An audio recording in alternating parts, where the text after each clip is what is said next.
Hi, everybody. Welcome to the lesson on Freud's psychoanalytic perspective. As we've come along throughout the course, you've probably heard me or read about Freud and all of his different contributions to the world of psychology. He's considered the father of psychoanalysis. He's considered the person who really brought psychology into the 20th century, and his contributions are still felt today, even though his perspective now is sort of not the only thing that psychologists use to help people. As you know, so much of psychology is now focused around neuroscience. Before we get into his perspective, let's talk about personality. A good definition of personality is an individual's characteristic pattern of thinking, feeling, and acting, and we all have one. Have you ever been out with somebody and you thought, wow, they have a great personality? Oh, goodness me, they are a bore. Or somewhere in between? We all know what personality is, and we all know how we can best utilize our own personalities to fulfill our hopes and dreams. So let's talk about Freud's analytic perspective. These are his core ideas. So two things. The first thing we're going to talk about is the parts of the mind. The second thing we're going to talk about is the structure of the personality, according to Freud. So the mind is structured into three different parts: the conscious, the preconscious, and the unconscious. So the conscious is what you're doing right now. Hopefully you're aware of your surroundings and listening to my voice. Your preconscious are things that you are aware of. However, you're not openly aware of, consciously aware of them until they are brought to your being aware. So for example, if I said to you, what color socks do you have on right now? You might have to pause for a split second and say, oh, black. But you knew that it was there. It was just in your preconscious. And then finally, where Freud spends a good portion of his time discussing and analyzing is the unconscious. Now, this is different from being unconscious, where you are sort of knocked out of consciousness in a coma or something. We are looking at the unconscious, and this is where a lot of Freud's analysis takes place. And we will talk about free association later on in class. Psychoanalysis is what Freud talked about in terms of his therapy type. The personality structure that Freud discussed is listed here. If you read Lord of the Flies, you probably studied these, or at least they were mentioned by your English teacher sophomore year. The three parts of the personality structure are the id, the ego, and the superego. This graphic here is just a way to sort of illustrate to you what that looks like in a diagram. But your id is where all of your reservoir of all of your wishes, wants, and desires is located. It is deep, deep away from your conscious mind, according to Freud. It is where all of your wishes, wants, desires, urges lay. The second part is your ego. This is your reality. Your ego is very much above the preconscious. It is very much outside of your awareness. This is what you are aware of. Your ego is just sort of who you are right now, what you're doing right now. And then lastly, your superego is your conscience. This is what sort of keeps you on the straight and narrow, living by a set of morals, ethics, rules, laws. Think of the id and the superego as the devil and the angel sitting on either one of your shoulders, and your ego is who you are and who you try. When you try to balance the id and the superego, it is your ego's job to come to some sort of resolution for whatever problems you're dealing with. Now, Freud discusses development, personality development, just as Erikson and others discussed different aspects of development. Freud discussed personality development, and he believed that we had 5 stages of what he called psychosexual development. They are oral, anal, phallic, latency, and the genital phase.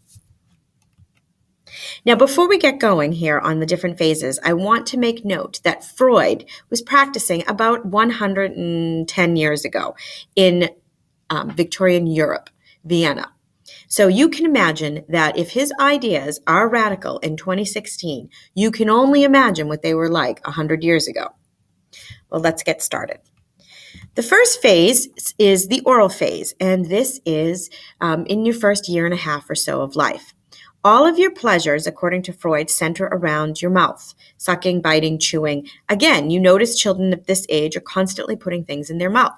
And according to Freud, that is sort of the sexual area for children of this age. Now, it sounds odd because of the development piece, but this is where he goes. He kind of uses sex and pleasure interchangeably. The next stage is the anal stage of development, a year and a half to about 3 years old.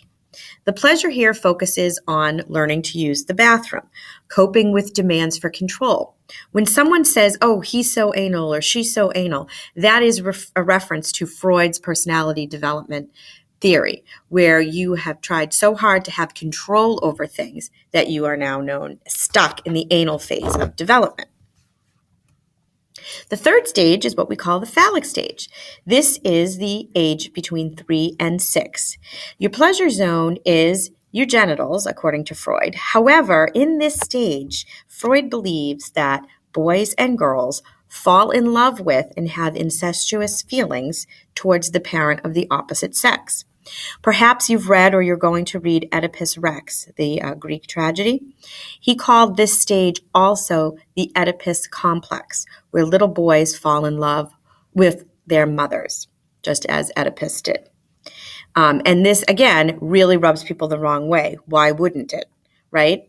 It's off. So again, you can imagine. He's very radical for 2016. Only imagine the response he got 100 years ago. The next stage we move into is the latency stage. This is ages 6 to when you begin puberty. There are no sexual feelings or anything of this sort. In fact, kids like to play with kids of the same sex.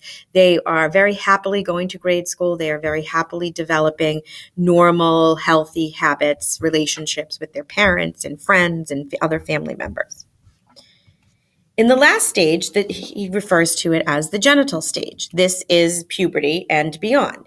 And this is where a person has a maturation of sexual interests. And again, as in other theories of development, Freud believed if you do not resolve the issues of each stage and move on to the next stage, you will be focused on that stage that you didn't resolve the issue in. So, for example, if you are stuck in the oral phase of development, perhaps that manifests itself in you as an adult. You suck on your pen, children suck on their thumbs, you overeat, perhaps you smoke. These are things that indicate, according to Freud, that you are stuck in the oral phase of development. With the anal phase of development, this is where you have the demand for control. And that would be you didn't resolve those issues of dealing with that when you were 18 to 36 months. So again, each of these stages you develop and you come through in a healthy manner, you move on to the next stage. Otherwise, you can have issues as an adult. So here again, this talks about the Oedipus complex. For girls, that same complex is known as the Electra Complex. We will talk about identification and fixation in class.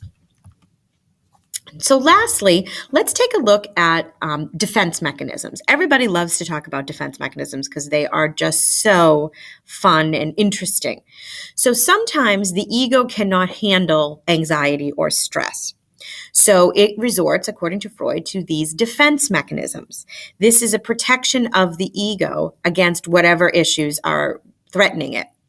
So they're listed here. These are the big ones: repression, regression, reaction formation, projection, rationalization, displacement, sublimation, and denial. Some of these you've probably heard of, and they're thrown around quite easily in modern society. When we get to class, we will talk about specific things that happen during each of these defense mechanisms. Do you automatically have a defense mechanism if your ego has anxiety? According to Freud, yes. Modern day contemporary, even psychoanalysts, never mind neuroscientists, don't give too much credence to this. So in class also we'll look at evaluating Freud's